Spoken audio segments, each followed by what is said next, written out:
Good morrow, fair friends, and welcome! Today I'm going to be showing you how to do 3 medieval hairstyles and also how to veil them.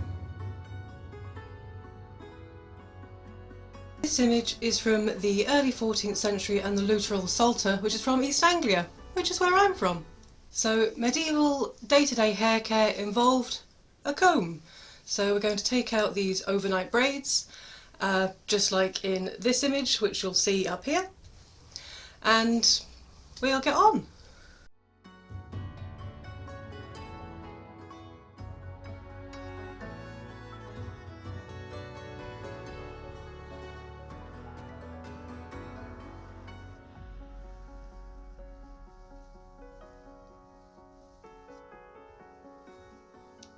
Combing with a wooden or bone comb would distribute the natural oils down the hair shaft and also remove any caked in dust, mud or any other nasties that you just don't want in there.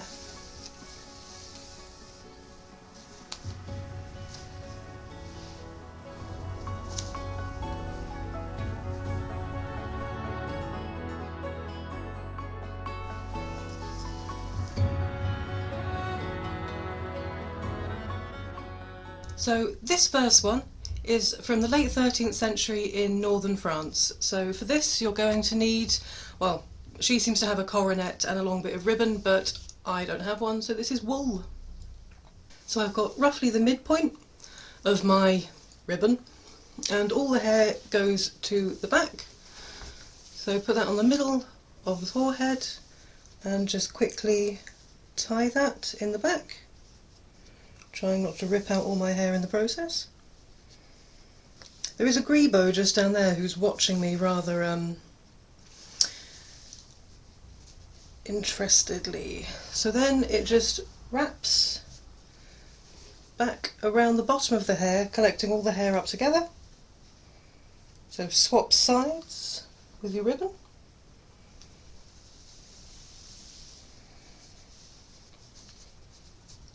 And just keep doing that, passing it back and forth down the length of the hair.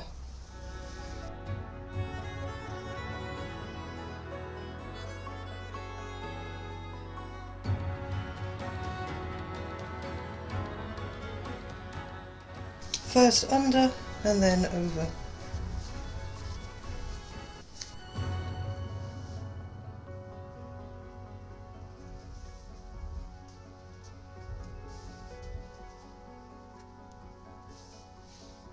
Once you get most of the way down, you might want to bring it round to the front so you can see what you're doing. And when you get towards the end,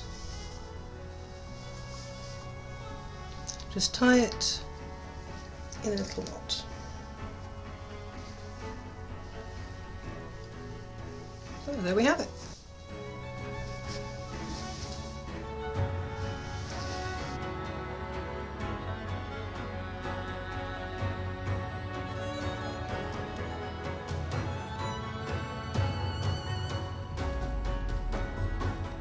This next one is from the late 13th century, early 14th century from southern France. And it's quite a popular one in the local historical community, and people tend to call it ram's horns. Let's go for that.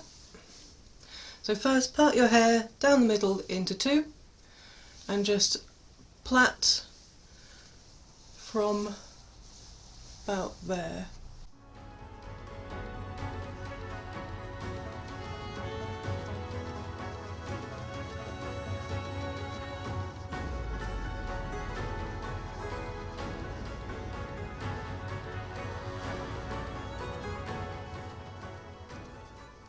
So plait right down to the ends.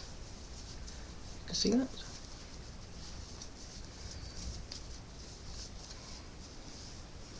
And then I'm going to quickly just hold that with a pin so it doesn't go anywhere. And same with the other side, just a simple English braid just down past your ear. So once you've got your braid, you want to make sure it's laying fairly flat and just loop it up over the top of the head so it's wrapping delicately around your ear. And then I've got these U-shaped pins. These are modern ones, but you can get nice brass replica ones on Etsy, and you're just pushing it through the braid, looping it, just nicking the hair on the scalp, and then out the other side of the braid, and that should hold it in. Now with the other side.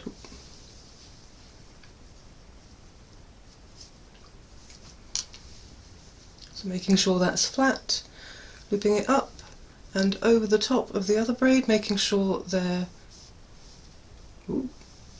roughly even. Then just another pin down, catching the hair on the scalp and pushing that through. Now you can sort of choose, I'm also going to put another pin in just in the centre to keep everything, can't see, more or less level.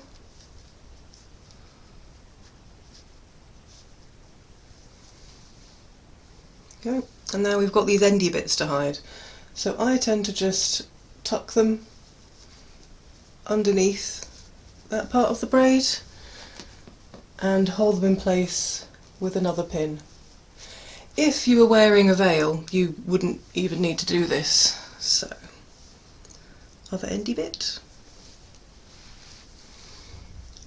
tuck it under this loop, and then just secure that in place.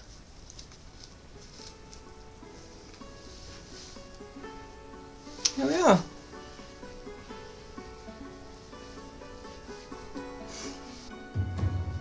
I'm scrubbing a pot really hard, and I'm angry about it.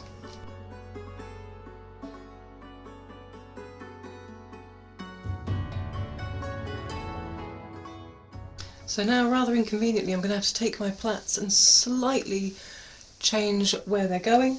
So this is from the late 13th century, early 14th century, from the Tameth Hours, from England.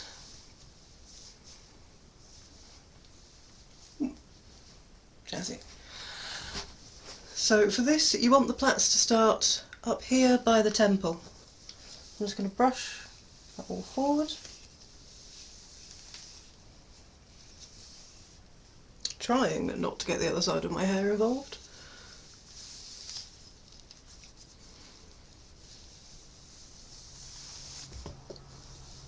Then just same again, but from here. Oh, I've got a lumpy bit. Don't want a lumpy bit. There we go.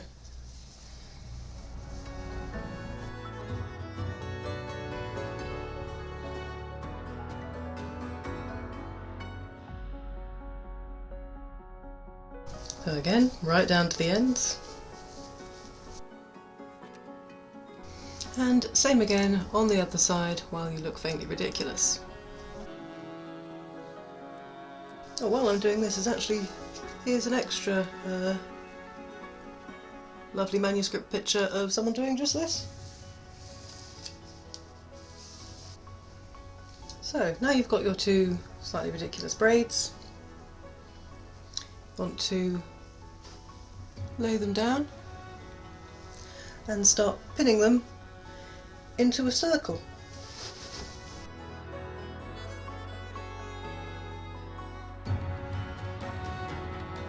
And same again on the other side.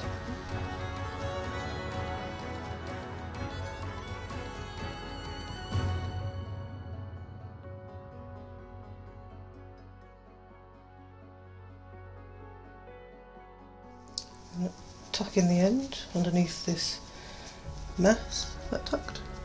Yep. One last pin.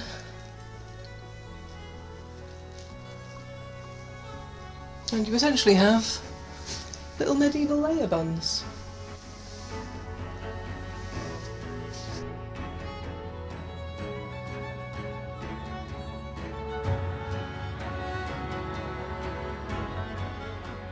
So let's talk a bit about veiling.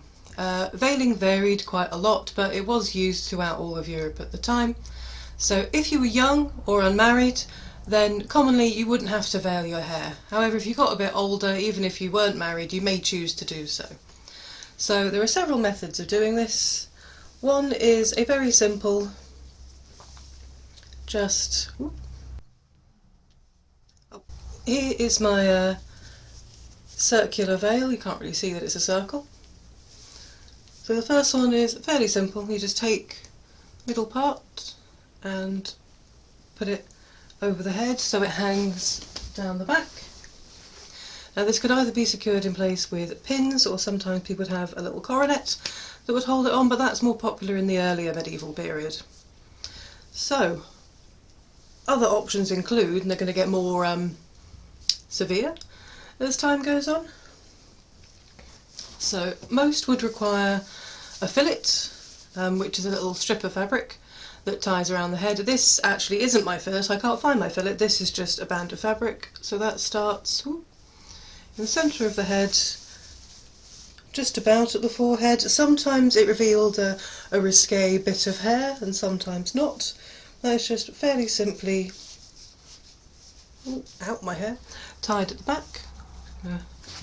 Zhuzh that a little bit. So once you have your fillet, you take your veil either as just the circle, or in this case I'm going to fold it in half and just lay that, I'm getting more modest by the second, lay that over the top. I like to leave a bit of hair out because while I am an unmarried woman, I'm not that young, well, I'm not that old either. And then you just use pins to secure the veil to the fillet.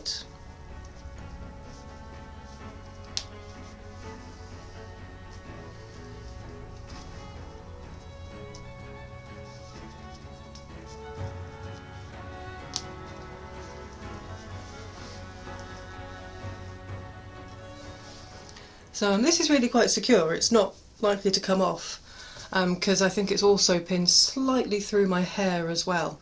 So here are some examples from the Maciejowski Bible from the 13th century, also known as the Crusaders' Bible, and you can see there's a variety of different styles that women are using.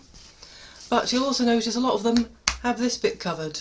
I'm not that risque, but what essentially you would do is, oh sorry, I'll just have to quickly take off this veil.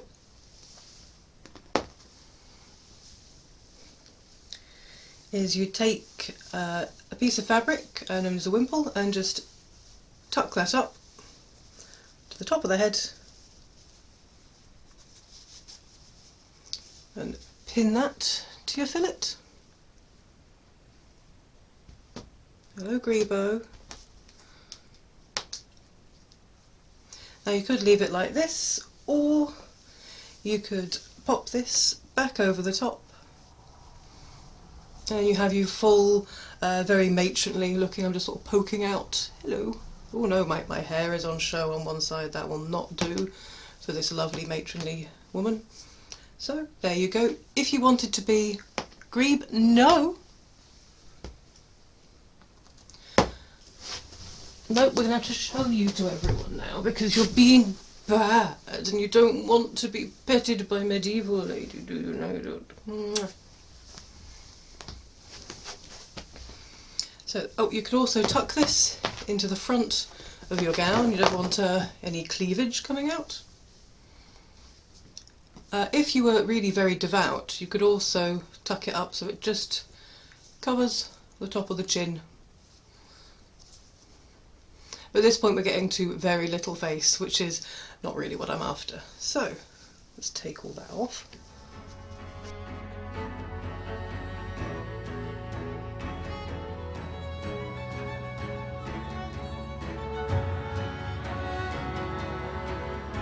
I wanted to do this one just a bit of fun, referencing Christine de Pizan, who was a Venetian who worked at the French court in the late 14th century, who was really one of the earliest feminist writers. She campaigned for better education for women and also better treatment in their marriages. Now, here she is. I don't have the relevant hairnet, but what I do have are it's my gaming headset with little earphones, or little cat ears. To Christine de Pizan, I'm sorry, this is what women's education has got you. We've got somewhere, but not as far as we'd like. I hope you've enjoyed this video. It's just a bit of fun, but I hope that you learned some good techniques as well. And if you'd like to see more medieval videos, subscribe and have a look at these videos here, and have a lovely day. Bye!